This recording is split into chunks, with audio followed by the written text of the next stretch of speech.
Let's do it. Let's go.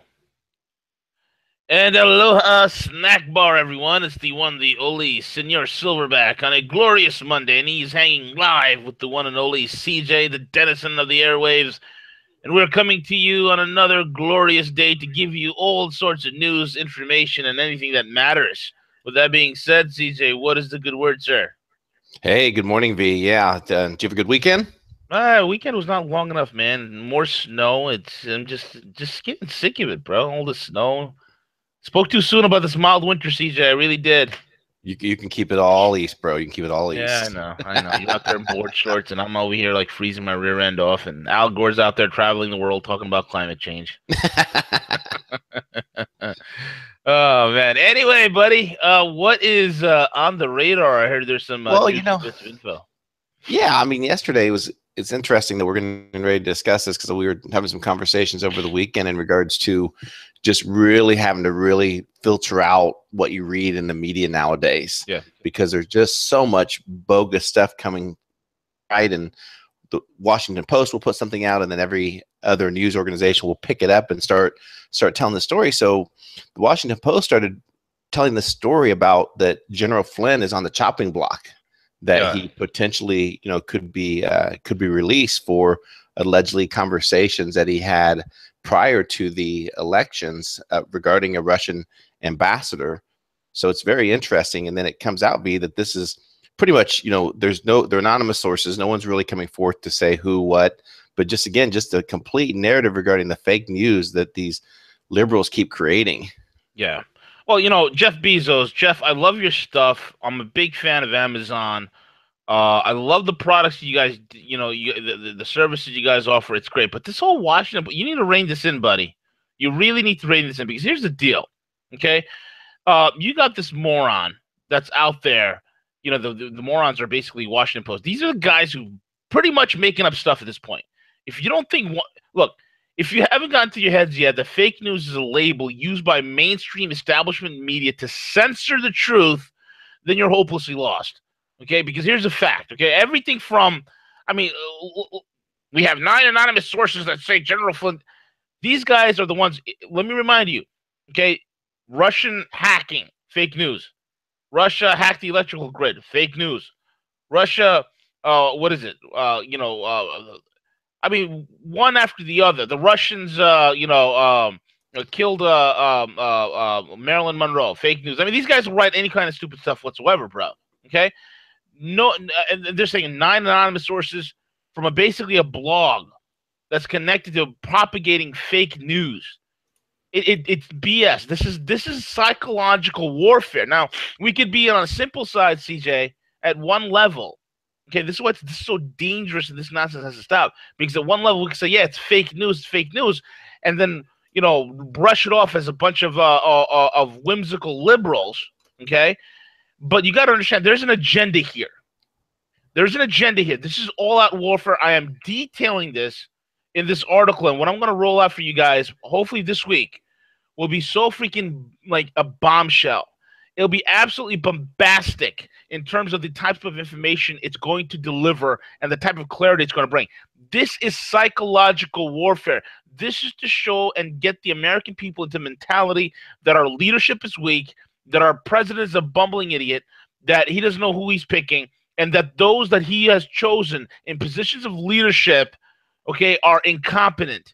And that's what this is. This is psychological warfare. This makes us appear weak and useless in front of the world and in front of our enemies. It is a dangerous game that these guys are playing, CJ. It is a dangerous game. Believe me, I wish it was just as simple as a bunch of libtards writing out their pieces of fake news on their dish rag websites and newspapers, CJ. No, exactly. And they're getting organized, V. They're putting this in place in hopes that the midterms that are coming up, they can hopefully, gain some seats, because they understand they have completely lost the House. They've lost the Senate. They've lost control of everything, and they're freaking out over it.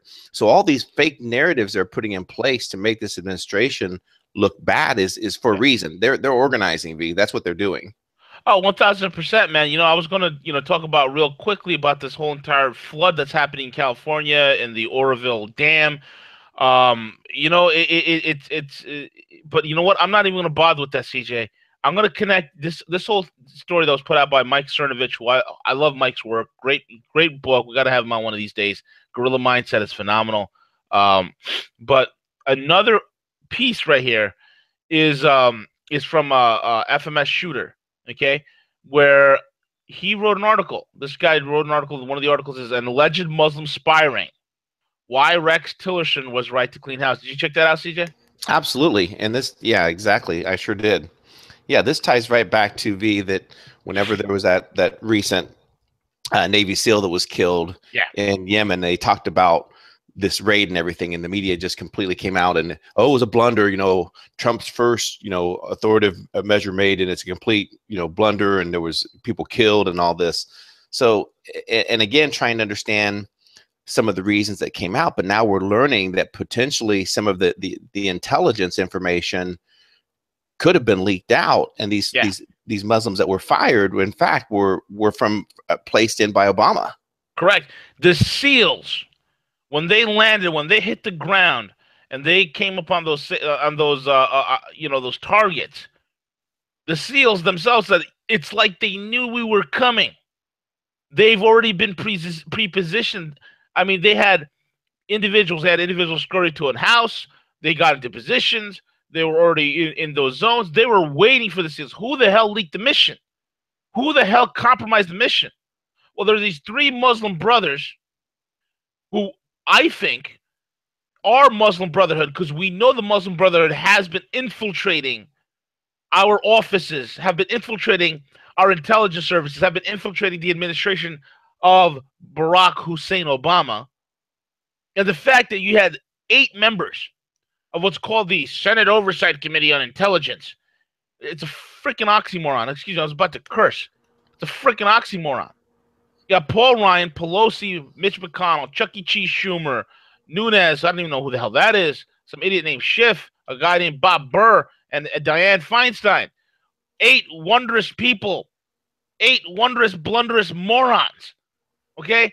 And these are the guys running the Oversight Committee. You wonder why, how our information was leaked, right? The brothers were assigned to access 3 members of the intelligence panel and 5 members of the House Committee on Foreign Affairs, along with dozens of congressmen who employed suspects on a shared basis.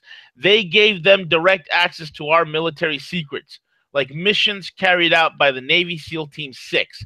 They retained their jobs after Obama left, which is not unheard of, since their positions were not seen as political appointments. However, they were fired by Trump's administration within hours after the Navy SEAL William Ryan Owens was killed in Yemen during the top-secret raid on al-Qaeda operatives. How the hell did that happen, CJ? Leaks, bro. Leaks. Absolutely. And we have a column. No, yeah, we do. And here's the other thing, B. What idiot but a community organizer would hire 3 brothers and place them in intelligent positions? Are you kidding me? Who would make that decision? An idiot? Of course. A bumbling stomach. How's it going to bring those jobs back? That idiot, that guy. Okay, the guy who set up operations a block away from the White House, a guy who never left D.C., folks. Mr. Barry Soetoro is in Washington, D.C. His mansion is an operational center that's being fortified in Washington, D.C. He is in the thick of organizing with the deep state, with the CIA deep state, operations against President Donald Trump, operations against the American people, operations against, these are globalist operations to undermine the United States of America. Barrio never left. He's still there. I'm going to detail that for you in this article that I'm coming up. Yeah, there's a few pieces, that are brought up, especially by Bruce Perry over at the New York Post, who wrote a wonderful piece on it. But I'm going to detail for you guys the nitty-gritty, the intelligence network, and show you guys exactly how this damn operation is being run. This is Gladio. Okay, it's the Maidan and Gladio hybridized and coming together. If these guys do not get stopped now, I fear what they're going to pull next, CJ. Absolutely. And if you can start connecting the dots, V, you connect the fake media, you connect the narrative that they were pushing regarding fake news. And now look what's happened with the algorithms. And Yep. this weekend, there was a report pushed out regarding how a lot of the YouTube videos in regards to the new truth media, Yeah. that they're not being played. They're not getting as many views. They're actually adjusting the algorithms to purposely keep these things from happening. And the danger is now they're partnering with tech. So now you see here that Tim Cook is coming forth. We already know that Zuckerberg from Facebook is coming out saying, yeah, we're going to censor fake news. So they're setting all this up to really put mass control, almost like China, mass control of the media and the things that people are reading and seeing. They're trying to get the narrative back, V. Look, and here's the thing, guys. I mean, there's a lot of wonderful people at tech. A lot of great people that work on these firms that are awesome people that love freedom of speech. Guys, at the end of the day, it's freedom of speech. At the end of the day, that's what's being attacked here. At the end of the day, here's the deal. I mean, look, nobody is an impenetrable monolith that could last for centuries. Nobody. Okay. Empires and monopolies and dominating industries are things that are subject to disruption and change. And I'm telling you, we are living in such a tech fluid world.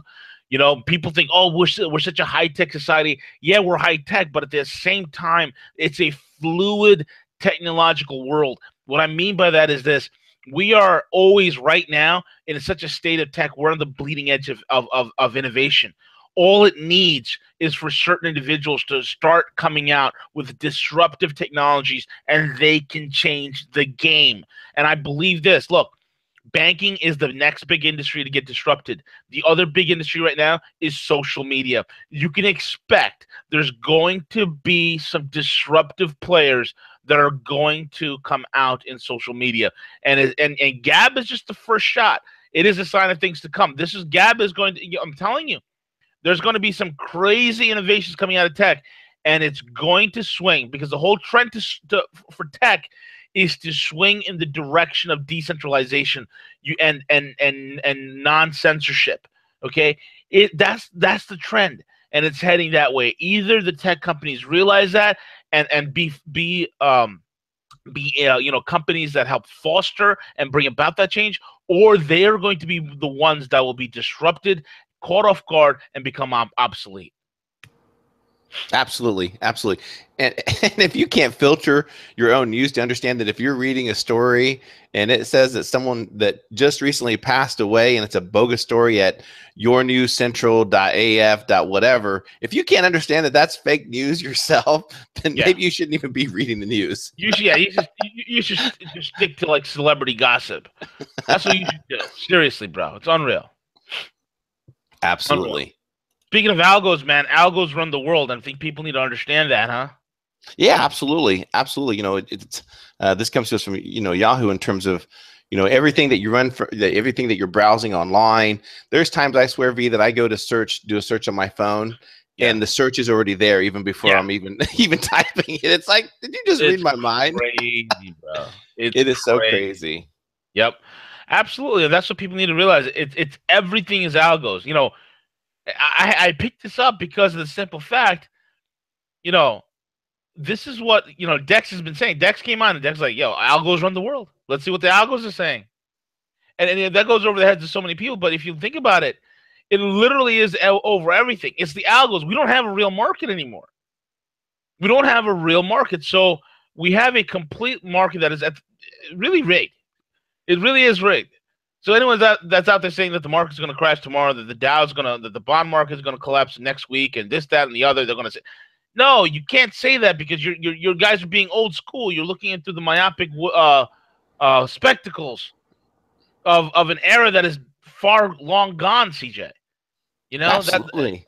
And that's what they don't get, bro. It's like when you browse online for a new pair of socks, pick a movie to stream on Netflix, apply for a car loan, an algorithm likely has its word to say on the outcome. The complex mathematical formulas are playing a growing role in the walks of life, from detecting skin cancers to suggesting new Facebook friends, deciding who gets a job, how police resources are deployed, who gets insurance at what cost, or who is a no-fly list. Algorithms are being used experimentally to write news articles from raw data, while Donald Trump's presidential campaign was helped by behavioral marketers who used an algorithm to locate the highest concentration of persuadable voters. but which also automated such tools can inject a measure of objectivity into erstwhile subjective decisions. Fears are rising over the lack of transparency algorithms can entail, with pressure growing to apply standards of ethics and accountability. Algorithms are not inherently fair because the person who builds the models defines the success, she says, simplifying. So that just shows you algos are real, folks. And algos are, as the algos continue to evolve, CJ, I think algos we're going to see are going to take a life of their own, bro. Yeah, eventually. I mean, you hear about the crazy stories of you talking back to when they were saying that your Xbox camera was spying on you, or your television. Yeah. Now you start to see that there's lawsuits that are actually coming forth, and it's not necessarily they're directly spying on you, but they wanted to see what you were eating while you were watching this movie, or what you're engaged, what items you have around you, and it's just completely scary that the digital, it's almost like a digital image, digital footprint that we're all creating. Yeah. Online, and all that data is being warehoused based upon our searches, based upon what we're researching, and it's pretty darn scary. I mean, how accurate it is sometimes in terms of whether you're shopping for something, then boom, you go to a website and the ads pop up for those particular items. It's just insane right now. No, it really is, bro. It's like I'm shopping for car insurance or something like that. I'm looking up a particular car. They'll give me insurance for the car. I'm like, what? This is weird. It's spooky. It is spooky. It really is. It is spooky. It is. What's next on the radar, my friend? Did you want to talk about the Bitcoin ETF and the potential? Yeah. The banksters want to get involved on Bitcoin ETF, and there's a great article from CoinDesk. It says right here how an ETF approval could impact Bitcoin's price. That's one way to control Bitcoin pricing, by creating an artificial thing. They're trying to do with this Bitcoin ETF, CJ. Creating a papers futures market, and then dictating the price in order to control Bitcoin. This is going to be a colossal freaking failure. Okay, let's take a look at this. All right,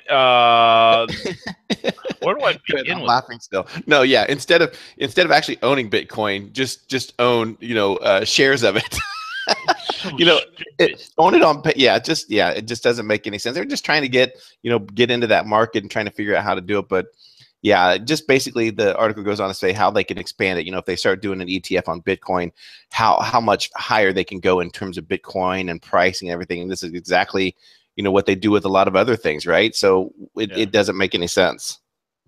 It absolutely doesn't. And they could say, oh, well, we've done the initial analysis on this. We found a fundamental base price of $900 per Bitcoin, blah, blah, blah, blah, blah, blah, blah, blah, yada, yada, yada. The point of the matter is, they're not going to follow what the actual, Bitcoin's going to be doing. Now, people go, oh, Bitcoin is volatile. Well, yeah, that's also a sign of its strength. And the people that utilize it don't really care about how volatile it is, because for them, it's life and death. They're looking at it from a utility aspect of it, number one. Number two, when you look at the purchasing power of Bitcoin versus the dollar, it absolutely smokes the dollar in terms of purchasing power. That's just the damn truth. You got to live with it or deal with it. But this whole ETF thing stinks to high heaven. Why would you look? Smart people are gonna look at this ETF and they're gonna be like, all right, I'm gonna trade. I'm gonna make a killing.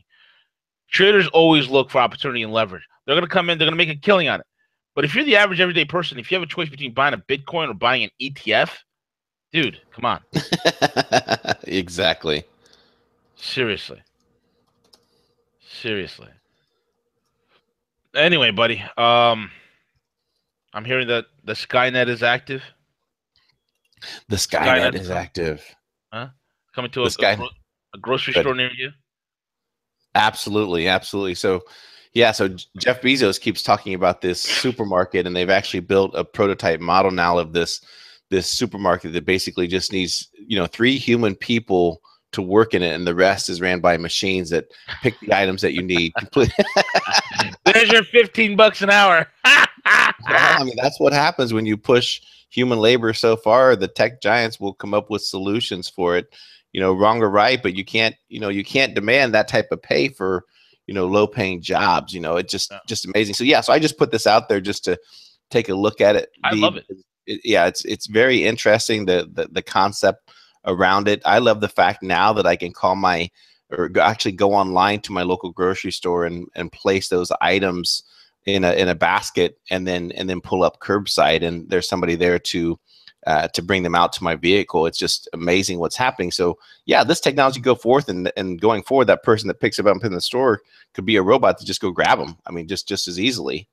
Yeah, I mean, in my local grocery store, I as soon as I walk in, I have my iPhone, I scan everything on my grocery store's app, and then once I scan everything and go to the checkout, zap my phone directly through their computer system, and I pay the whole thing through Apple Pay, and I walk the heck out the store. So this is the next step. This is literally you activate your Amazon app, you go into the store, you just pick. You don't even have to scan your phone. You just pretty much taking products off the shelf, throwing it into your bag, and you're just walking out, and it's charged directly to your Amazon account. I'm sure this whole thing is done through NFC, but you're gonna have some conspiratorial bloggers talking to you about the mark of the beast. But anyway, Well, I'll tell you what. One thing is for sure that brick and mortar retail better watch out. they're done. They better start taking a look because Amazon's going after the traditional retail now. Yeah, because this is disruption. This is real solutions, and this is a little test thing they got going on. The next store they plan on doing is going to be anywhere between 10,000 to 40,000 feet. I mean, then what? Then supermarket's going to be they're going to be threatened. You know, one of the best supermarkets in terms of low cost and running low overheads was Aldi's, and is Aldi's. You know, they do a great job. You know, that's the Right. company that owns Trader Joe's. Right, exactly. So this is the next big thing, brother. Yeah, so it's just an interesting read. So I said, I'm like, this is kind of interesting. We'll have to see where this goes. Yep. We got our good friend from Singapore, Mr. Jim Rogers. He's warning us about something, CJ. What's he saying? Yeah, so again, just the war on cash, and Jim Rogers is just putting out, and this was covered, even like on RT and some of the other stations. He's been featured about everywhere. So basically, what he's predicting is, quote unquote, we're about to have the worst economic problems of a lifetime, and a lot of people will disappear. So, again, we take a lot of pride. We're not the fear and doom media here, but at the same time, this is a repeated message that we continue to see from some very respectable people in the economic side with predicting some of these things that we're kind of witnessing right now. Yeah, wow, that's a good interview. I got to check that out. We got to get Jim back on. It's been a while. Yeah, it's been a while, right? Yeah, we need to get back on. We need to get back on. I mean, yeah, Jim's warned about a lot of stuff. It's a great article here. Our boys from Zero Hedge have put it out, so check their stuff out. And with that being said, CJ, what are the latest articles on Rogue Money? We'll just run that down and close it out, brother. Yeah. So, again, we just kind of recap. We had great shows over the weekend. If you haven't caught Friday's, listen to Friday's live show, go back and listen to it. It was a great with Eric from Tradcat Night.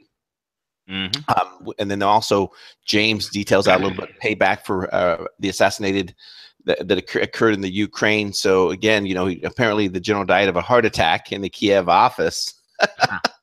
That's how they always die of a heart attack, isn't it, V? Yeah, man. Seriously. Excuse me. Yeah, so James details that out, so go check that out. Yeah, and then we have the other interviews with Diamond and Silk. These are the two girls, the two ladies are very popular from the Donald Trump campaigns. Check that out. And the new Rogue Money site should be out this week, guys, so I'm excited for that. The new format, and it's going to be pretty awesome. With that being said, CJ, anything else you want to cover, buddy? Yeah, just stay tuned. We'll be back here shortly with London Paul, and that's always a lot of fun. Get ready for London Paul. Subscribe, hit the bell, the little bell icon, so you are alerted to when the new episodes go live. With that being said, I am the Silverback, and my main man, CJ.